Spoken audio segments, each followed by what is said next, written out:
ሰላም የፕሮግራም ተከታታዮች ኃይሉ ነኝ የእንስሳት ሐኪም። ዛሬ ደግሞ ይዤላችሁ የቀረብኩት በርካታ ሰዎች በዚህ በፍየሎች እርባታ ዙሪያ ላይ የተለያየ ጥያቄዎችን ይጠይቁናል። ምንድነው አብዛኞቹ የሚጠይቁት?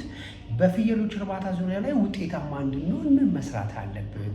እኛ ሀገር አካባቢ ያለው የአየር ንብረቱ ቆላማ አካባቢ የሚያረቡ አሉ፣ ደጋ አካባቢ ያሉ ወይና ደጋ ላይ የሚያረቡ አሉ። ስለዚህ እዚህ አካባቢ ላይ የአየር ንብረቱ ለፍየሎች እርባታ ምቹ ነው ወይ? በተለይ ደግሞ አዲስ አበባ ዙሪያ ላይ ያሉ ይሄ ስልጠና የምንሰጠው አለ። ያንን ስልጠና ከወሰዱ በኋላ ብዙዎቹ የሚጠይቁት ምንድነው አዲስ አበባ ዙሪያ ላይ ለፍየሎች እርባታ አየር ንብረቱ ጥሩ ነው?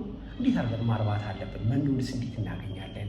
የበሽታ ክትትሉንስ በምን መልኩ ነው መከታተል የምንችለው? እንዴት አድርገን ብንሰራ ነው በፍየሎች እርባታ ዙሪያ ላይ ውጤታማ መሆን የምንችለው ብለው በርካታ ሰዎች ይጠይቃል። ስለዚህ ዛሬ ይዤላችሁ የቀረብኩት ያንን ነው። እንግዲህ በሀገራችን ኢትዮጵያ በተለያዩ ክልሎች ላይ የፍየሎች እርባታ በአብዛኞቹ አሉ።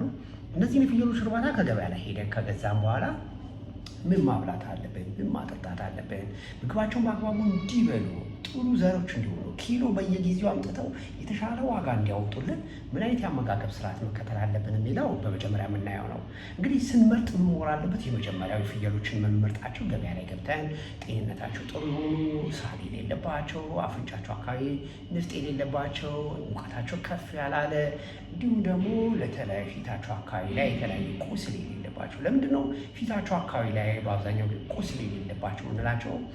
አብዛኛዎቹ የፍየሎች በሽታ በቫይረስ፣ በባክቴሪያ፣ በፈንገስ የሚመጡ ናቸው። እነዚህ የበሽታ ምልክቶች ባክቴሪያ እንዳለ ሆኖ ፓራሳይት እንዳለ ሆኖ እነዚህ የበሽታ ምልክቶች በአብዛኞቹ የምናያቸው እዚህ አፋቸው ዙሪያ ላይ ከፍተኛ ሊዥኖች አሉ። ለምሳሌ ፔስት ሄፓታይቲስ ፒፒአር ብንወስደው አፋቸው አካባቢ ላይ ከፍተኛ የሆነ ንፍጥ፣ ፈሳሽ፣ ሳል ነገሮች ይኖራሉ። ሁለተኛው ደግሞ ኦርፍን ብንወስደው አፋቸው ዙሪያ ላይ ከፍተኛ ቁስል ይኖራቸዋል። እንዲሁም ደግሞ ፖክስን ብንወስደው እንደዚሁ አፋቸው አካባቢ ላይ ከፍተኛ ቁስል ይኖራቸው። ፓስቸሮሎሲስን ብንወስድ እንደዚሁ እነዚህ በሽታዎች በሙሉ በፍየሎች እርባታ ላይ ከፍተኛ የጤና ችግርን የሚያመጡ ስለሆኑ በአብዛኛው ጊዜ ሲመጣ ጠንቅቀን መግዛት መቻል አለብን። እንዲሁም ደግሞ ፍየሎቻችን በቀላሉ ብዙ ምግብ ሳይበሉ ትንሽ ምግብ በልተው እንዳይወፍሩ ከሚያደርጓቸው የበሽታ አይነቶች የመጀመሪያዎቹ እነዚህን ይመስላሉ። ስለዚህ ፍየሎቻችንን በቀላሉ እንዲጀልቡልን ምን ማድረግ አለብን? ከዝርያ መረጣ ጀምሮ ፍየሎቹን ከገበያ ላይ ራሳችን ቅድም የነገርኳቸውን የተለያዩ የጤና ችግሮችን በማየት እና ሙቀታቸውንም እንዲሁ በመለካት ያንን ካየን በኋላ ወደ እርባታችን ወደ እኛ እርባታ እናመጣቸዋለን። የእርባታችን ብዙ ጊዜ የቤት አሰራር ምን መምሰል አለበት? ቤቶችን ስንሰራ ሙሉ የታፈነ መሆን መቻል የለበትም። የፍየሎች ቤት በአብዛኛው ጊዜ ሲሰራ ቁመቱ ከፍ ያለ እስከ 3 ሜትር ሊደርስ ይችላል። እስከ 2 ሜትር ተኩልም ሊደርስ ይችላል። ነገር ግን መሆን አለበት ከ1 ሜትር ከመሬቱ ከአርማታው ከ1 ሜትር በላይ ከፍታ ሊኖሩ አይገባም። ምክንያቱም ዙሪያው ምን መሆን አለበት? ጥሩ የአየር ዝውውር ያለው መሆን መቻል አለበት ማለት ነው። ይሄ ለምን ይጠቅመናል? በአብዛኛው ግድግዳዎቹ ቆርቆሮ ያንን ከሰራን በኋላ ቀሪው በወንፊት ወይም በሽቦ የታጠረ መሆን አለበት። ይሄ ለምንድን ነው? አንደኛ ፍየሎቹ በየቀኑ የራሳቸው ፈሳሽ አላቸው። ያ ነገር እንዲደርቅ ጥሩ የአየር ዝውውር እንዲኖር ያደርጋል። ሁለተኛ ደግሞ ፍየሎች ምን ይፈልጋሉ? ፀሐይ ብርሃን ይፈልጋሉ። ያ የፀሐይ ብርሃን ጡንቻቸው እንዲነቃ፣ ምግብ ፍላጎታቸው እንዲፋጠን፣ ጥሩ የፀሐይ ብርሃን እንዲያገኙ ያደርጋቸዋል ማለት ነው። ከዛ በተጨማሪ ደግሞ ቁመቱ ከፍ የማይለው ቤቱ ቶሎ መድረቅ መቻል አለበት። ሌላው ከቁመቱ 1 ሜትር ካደረግን በኋላ ቀሪውን የምንሸፍነው ከ1 ሜትር በላይ ያለውን በሽቦ ወይም ደግሞ በተለያዩ ነገሮች መዝጋት አለብን የምንለው በአብዛኛው ጊዜ ወፎች፣ እርግቦች፣ እንደ ሌሊት ወፍ፣ እንደ የተለያዩ እነዚህ በራሪ አካላት በአብዛኛው ጊዜ የተለያዩ በሽታዎችን ይዘው ከዱር ይመጣሉ። ምክንያቱም እኛ ሀገር እነዚህ አዕዋፎች ብዙ ጊዜ ሕክምና ይሰጣቸው። ስለዚህ በሽታውን ተሸካሚ ስለሆኑ ወደ ፍየሎቹ ቤት በመግባት ፍየሎቹን ያለባቸው ገላቸው ላይ በማረፍ የተለያየ ነገር ምግብ ፍለጋም በመምጣት ያለ እነሱን የሚበሉትን ሲበሉ በሽታው ምን ያደርጋሉ? ያስተላልፋሉ ማለት ነው። ስለዚህ ይሄ በሽታን እንዳያስተላልፉ ዙሪያው ምን መሆን አለበት?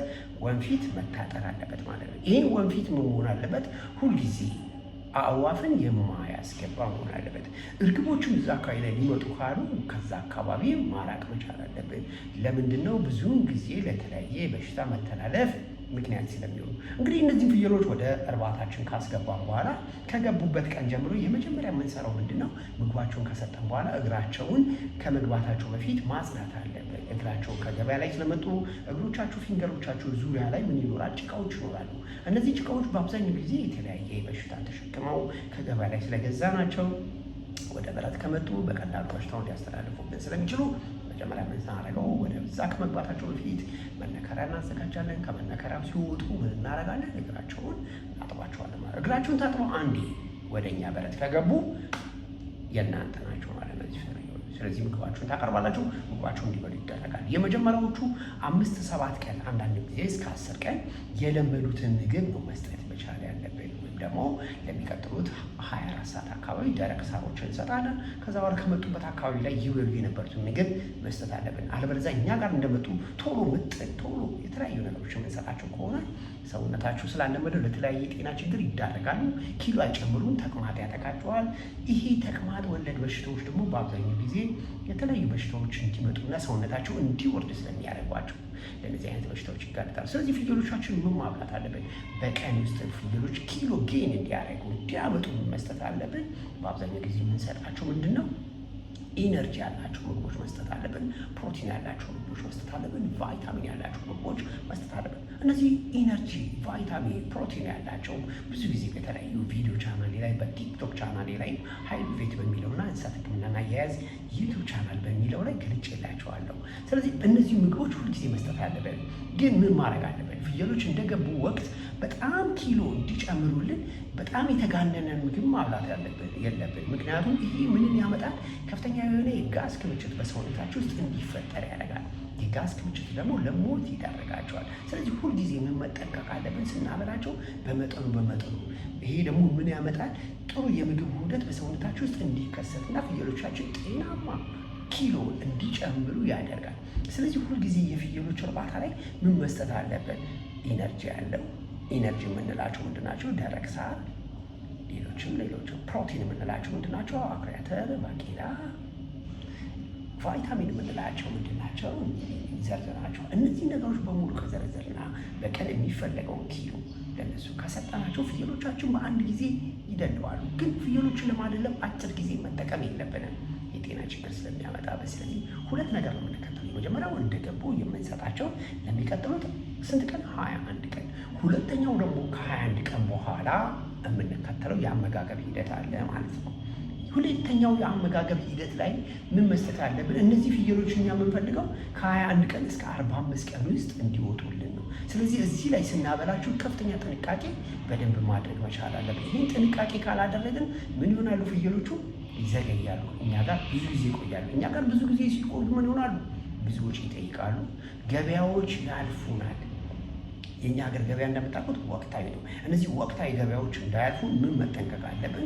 ትኩረት ሰጥተን በደንብ ማብላት፣ በደንብ ማጠጣት፣ በደንብ ማከም መቻል አለብን። እንግዲህ ወደ መጀመሪያው ላይ ስንሄድ ምንድን ነው የምናየው? የመጀመሪያው ፍየሎቹ እንደገቡ የምንሰጣቸው ሕክምና ጸረ አንቲ ባክቴሪያል መድኃኒቶችን መስጠት አለብን። ጸረ ፓራሳይት መስጠት መቻል አለብን። ለምንድን ነው የእኛ ሀገር ገበያዎች እንደምታውቁት ብዙ ጊዜ ገበያ ውስጥ ገብተን ነው ፍየሎችን የምንመርጠው። ገበያ ውስጥ ገብተን ስንመርጥ በመንገድ ላይ ሲመጡ ከተለያየ ቦታ ላይ ሲሰባሰቡ ገበያ ውስጥ የታመሙም ያልታመሙ ስላሉ እነዚህን እንስሶች ለመንከባከብ ምን መስጠት አለብን? እንደገቡ የተለያዩ ቫይታሚኖችን መስጠት አለብን። ቫይታሚን የምንላቸው በቀን ስንት ጊዜ መስጠት አለብን? ጠዋት ከሰጠናቸው በኋላ በሚቀጥለው ቀን 2 ቀን ከሰጠን በቂ ነው። አንቲባዮቲኮችንም እንደዚሁ 2 ቀን መስጠት ይቻላል። ለምንድን ነው? በአብዛኛው ጊዜ ቅድም የነገርኳቸው በሽታዎች ከተለያየ ቦታ ላይ ሲመጡ ተሸክመው ሊመጡ ስለሚችሉና በሽተኛ ሆነው እኛ ጋር ሞት እንዳይመጣ ወይም ደግሞ ምግብ ያለመወሰድ ፍላጎታቸው ጠንከር ብሎ ምግብ ሳይወስዱ ቀርተው እኛ ላይ ከፍተኛ ኪሳራ እንዳያመጡብን ምን ማድረግ አለብን? ይህን ነገር ማድረግ አለብን። ከመታመማቸው በፊት ቀድመን ሕክምናን መስጠት መቻል አለብን። ስለዚህ እነዚህ መድኃኒቶች ምንድን ናቸው? ከዚህ ውስጥ ደግሞ አብረን የምናያዘለን በምግብ ብክለት፣ በውሃ ብክለት የመጡ ተቅማጥ ወለድ በሽታዎችም ካሉ ሳልፋ ድራጎችን መጠቀም አለብን። ቅድም እንደነገርኳችሁ ብሮድ ስፔክትረም የምንለው እንደ ፕሪኒስትሪፕ፣ እንደ ፒፒኤፍ፣ እንደ ኦክሲ ድራጎችን ነው። ቀጥለን ደግሞ የምንጠቀማቸው ቫይታሚኖችን ነው። ቫይታሚኖችንም ለ2 ቀን እንሰጣቸዋለን። ቀጥለን ደግሞ ሳልፋ ድራጎችንና እንደ ኦአርኤስ ያሉ በተቅማጥ ወለድ ሊመጡ የሚችሉ በሽታዎችን የምንከላከልባቸው ነገሮች ናቸው። በአብዛኛው ጊዜ በሽታዎች የሚመጡት እንደምታውቁት ከምግብ፣ ከአየር ብክለት፣ ከውሃ፣ ከእረፍት ማጣት ይመጣሉ። ስለዚህ ፍየሎቻችን አንድ ቦታ ላይ ካደረግን በኋላ ለሚቀጥለው 3 ቀን 4 ቀን እንከታተላለን። እዚህ ላይ ካሉት ፍየሎች ውስጥ ምግብ የማይበላ የሚጮህ የሚስል ካለ ታሟል ማለት ነው። እንደዚህ የታመሙትን ፍየሎች ለብቻ ለይተን ለሚቀጥለው 5 ቀን እስከ 7 ቀን ከሐኪማችን ጋር በመመካከር ሕክምናውን እየሰጠን ወደ ጤናማ ሁኔታ ላይ እንዲመለስ ማድረግ መቻል አለብን ማለት ነው። ከዛ በተጨማሪ ደግሞ በጣም የምናተኩረው ምን ላይ ነው? አመጋገብ ነው። ፍየሎችን ምግብ ስንሰጣቸው ብዙ ጊዜ ደረቅ ሳር እንሰጣቸዋለን። ያ ደረቅ ሳር ወሳኝነት አለው። ምክንያቱም ደረቅ ሳር ሩመን ውስጥ ገብቶ ፍየሎች ከበሉ በኋላ ተኝተው ደግሞ እንዲያመነዝሩ ያደርጋቸዋል። ፍየሎች በእረፍት ሰዓታቸው ተኝተው ሲያመነዝሩ የበሉትን ምግብ ወደ ደቃቅነት ሲቀይሩት ምን ይሆናል ማለት ነው? ኪሎ እየጨመሩ ፋት እየጨመሩ ሰውነታቸው ጤናማ የሆነ እያደጉ ይሄዳሉ። እዚህ ላይ ግን የምንገዛቸው ፍየሎች ምን መሆን አለባቸው? በየአጭር ጊዜ እንድናወጣቸው ሲፈለግ ኪሎቸው ከ28 ኪሎ እስከ 30 ኪሎ እየደረሱ መሆን መቻል አለባቸው። አብዛኛው ጊዜ የምንገዛቸው ፍየሎች ትናንሾች ከሆኑ ረዥሙን ጊዜያቸው ምን ይጨርሳሉ? ከእኛ ጋር በመብላት ይጨርሳሉ። እኛ ጋር ደግሞ ሲበሉ እኛን ኢኮኖሚ ጠይቆናል። አብዛኛው የምናበላቸው ወደ እድገት ወደ አጥንት ጥንካሬ ስለሚወስዱት ምን ይሆናሉ ማለት ነው? ፈጣን አይሆኑ፣ ለእኛ ለገበያ አይመቹ። ስለዚህ የምንገዛቸው በየአጭር ጊዜ እንዲወጡ የምንፈልጋቸው ፍየሎቻችን ግን ቶሎ እንዲያድጉልን ከተፈለገ በኪሎ መጠን ለክተን ቁርስ፣ ምሳ፣ እራት በቀን 3 ጊዜ ማብላት መቻል አለበት። ቅድም እንደነገርኳችሁ 3ቱን ነገሮች የያዙ ካርቦሃይድሬት፣ ፕሮቲን፣ ቫይታሚንን በደንብ የያዙ ምግቦችን እናበላቸዋለን። ጤንነታቸው የተጠበቀ ይሆናል። ኪሎን ያመጣሉ። እዚህ ላይ ማየት ያለብን አሁንም ፍየሎቻችንን በምናረባበት ወቅት ክላሳችን በ3 ግሩፕ የተከፈለ መሆን መቻል አለበት። በጣም ከፍተኛ ኪሎ ያላቸው ፍየሎች ለብቻቸው መብላት አለባቸው። መካከለኛ ኪሎ ያላቸው ፍየሎች ለብቻቸው መብላት አለባቸው። አነስተኛ የሆነ ኪሎ ያላቸው ደግሞ ለብቻ መብላት አለባቸው። ሁሉንም በአንድ ጊዜ የምናበላ ግን ከሆነ ምን ይሆናል? ትላልቆቹ እንዳይበሉ ስለሚያደርጓቸው ትናንሾቹ ካልበሉ፣ መካከለኞቹ ካልበሉ ለገበያ አይቀርቡልንም፣ ወይም ሰዎች ደግሞ በፈለጉት መጠን ላይገዙን ይችላሉ። ስለዚህ ፍየሎቻችንን ስንመግብ መመገቢያችን ምን መሆን አለበት? ሰፊ መሆን አለበት፣ ብዙ መሆን አለበት። ክላስ እንኳን ባይኖረን ብዙን ጊዜ ምን ማድረግ አለበት? ቆመን ማብላት አለበት። ትላልቆቹ እነዛኞቹን እንዳይበሉ ስለሚያደርጓቸው ማለት ነው። ከዚህ በኋላ ደግሞ ምን ማድረግ አለበት? ፍየሎቻችንን ምግባቸውን ካበላን በኋላ እኛ እረፍት እንዲያደርጉ ለቀን መውጣት መቻል አለብን። እኛ ጸጥታ በሰጠናቸው ቁጥር እነሱ እረፍት ያደርጋሉ። እረፍት ሲያደርጉ ምን ይሆናሉ? ኪሎአቸውን እየጨመሩ ይሄዳሉ። ከዛ በተጨማሪ ምን ይሆናል? ጤንነታቸው የተጠበቀ ይሆናል። በዚህ መሀል ላይ መርሳት የሌለብን የጋስትሮኢንቴስታይናል ፓራሳይት መድኃኒቶችን አንቲሄልሚንቲኮችን መስጠት መቻል አለበት። የምንሰጣቸው አንቲሄልሚንቲኮች ወሳኝነት አላቸው። እንደ አካባቢዎች በቆላማ አካባቢ ላይ የሚከሰቱ ፓራሳይቶች አሉ፣ እነሱን ለማስወገድ የምንሰጠው መድኃኒት አለ። ደጋማ አካባቢ ላይ ያሉ ፓራሳይቶች አሉ፣ እነሱን ለማስወገድ የምንሰጠው አለ። ወይና ደጋ ላይ ደግሞ የምንከተላቸው መድኃኒቶች አሉ። ስለዚህ ይሄን ሁላ የምናደርገው ምንድነው? በአቅራቢያችን ካሉ ከእንስሳት ሐኪሞች ጋር በመመካከር ነው። ብዙ ሰዎች የእንስሳት ሕክምናን ቀላል ያደርጉታል። እጅግ በጣም ውስብስብ ስራ ነው። እንስሳ መናገር አይችልም። የእንስሳውን ችግር ተረድቶ እንስሳው እንዲያድግ፣ ኪሎ እንዲጨምር፣ ጤናማ እንዲሆንና ወደ ገቢ ወደ ኢኮኖሚ እንዲቀየር እንስሳውን አይቶ ሙቀቱን ለክቶ የምግብ ውህደቱን አይቶ ኪሎ ጨመረ አልጨመረ ምንድነው የሚፈልገው ብሎ ተረድቶ እንስሳን ማከም በጣም ጥንቃቄ ይፈልጋል። ስለዚህ ገንዘባቸው እንዳይበላሽ፣ ስራቸው እንዳይበላሽ፣ በስራቸው ውጤታማ እንድትሆኑ በአቅራቢያቸው ያሉ የእንስሳት ሐኪሞችን አማክሩ፣ ጠይቁ።